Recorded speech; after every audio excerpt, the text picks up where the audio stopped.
Hey, what up, what up, what up? My name is Jeremy from UHSTEEM. Welcome to the One Page Book Club, where we take one book from our personal library, we blindly open it, and we read it to see what we discover.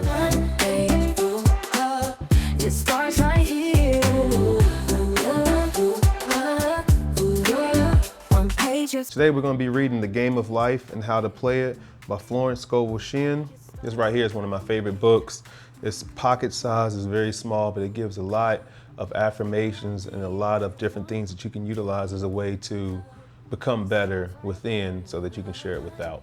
All right, so let's jump right into it. I'm going to blindly open this, see what we get. Let's see. And then we're going to discuss our key takeaways. Let's see. All right, here we go. The Laws of Karma and Forgiveness. That's a good one. This is page 53. So she bought the toy and on her way home picked up in the street the exact amount of money she had paid for it. Man's supply is inexhaustible and unfailing when fully trusted, but faith or trust must precede the demonstration. According to your faith, be it unto you. Faith is the substance of things hoped for, the evidence of things not seen. For faith holds the vision steady, and the adverse pictures are dissolved and dissipated, and in due season we shall reap if we faint not. Jesus Christ brought the good news, the gospel, that there was a higher law than the law of karma, and that law transcends the law of karma. It is the law of grace or forgiveness. It is the law which frees man from the law of cause and effect, the law of consequence, under grace and not under law. We are told that on this plane, man reaps where he has not sown. The gifts of God are simply poured out upon him. All that the kingdom affords is his. This continued state of bliss awaits the man who has overcome the race or world thought. In the world thought, there is a tribulation, but Jesus Christ said, "Be of good cheer, I have overcome the world." The world thought is that of sin, sickness, and death. He saw their absolute unreality and said, "Sickness and sorrow shall pass away, and death itself, the last enemy, be overcome." Wow. There you go. I'm gonna start off. First off, when we first even got into this page, it says she bought the toy and on her way home picked up in the street the exact amount of money she had paid for it. That right there is faith. So when we first even got into this joint, we saw faith was present.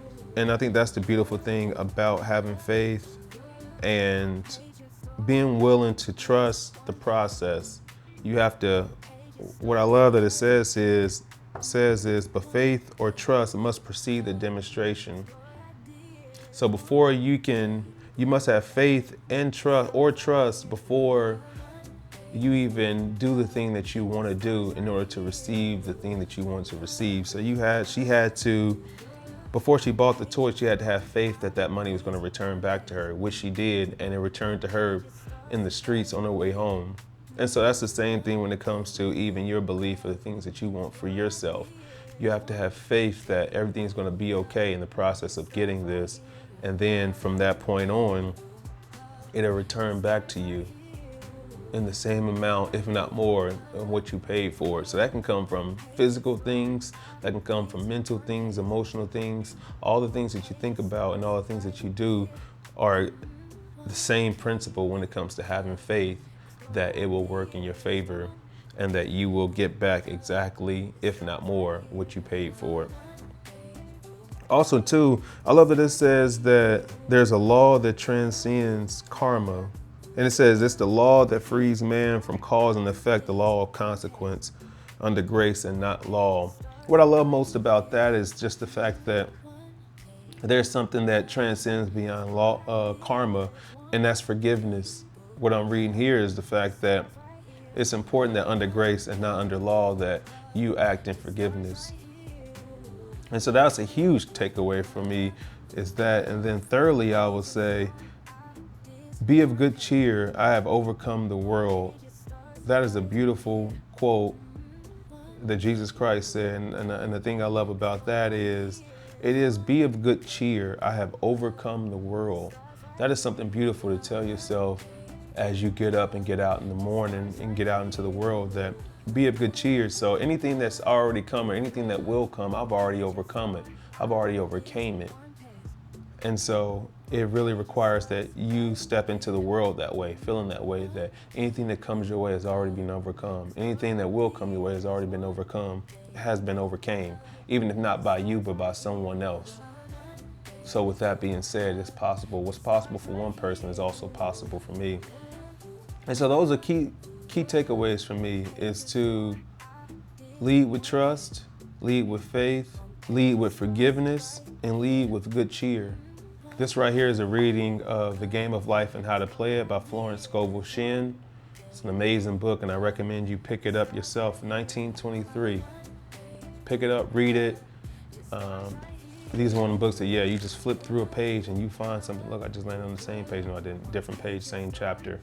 One page, 2 pages off.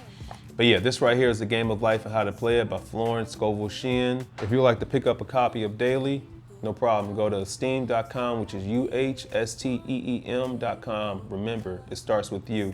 Be sure to like, subscribe, and share for more one-page book clubs, where every week we open up a book, blindly read a page, and we dissect it and share its key takeaways with each other. Let me know, what was a key takeaway for you? Let me know if there's a book you recommend as well. And then also, too, make sure you like, subscribe, and share. And remember, it starts with you.